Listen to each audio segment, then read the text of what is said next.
छत्रपती संभाजीनगरमध्ये जिल्हा निवडणूक अधिकाऱ्यांनी मतमोजणी केंद्राची पाहणी केली। जिल्ह्यातील 9 मतमोजणी केंद्रांच्या 208 टेबलवर मतमोजणी पार पडणार आहे।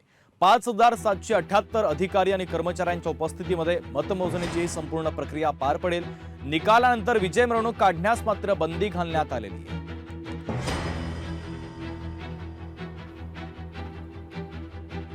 जिल्हाभरामधल्या 9 विधानसभेसाठी आपण 208 टेबल लावलेले आहेत आणि या 208 टेबलसाठी आपण मायक्रो ऑब्झर्वर जे केंद्र शासनाचे अधिकारी कर्मचारी आहेत असे 262 मायक्रो ऑब्झर्वर लावलेले आहेत।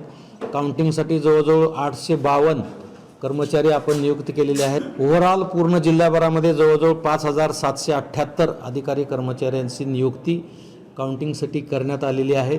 9च्या 9 विधानसभा मतदारसंघाच्या मतमोजणीसाठी भारत निवडणूक आयोगाकडून निवडणूक निरीक्षक या ठिकाणी आलेले आहेत आणि त्यांच्या उपस्थितीमध्ये मतमोजणीची प्रक्रिया पार पाडली जाणार आहे। लोकशाही मराठी ऐका, पहा, जागरूक रहा।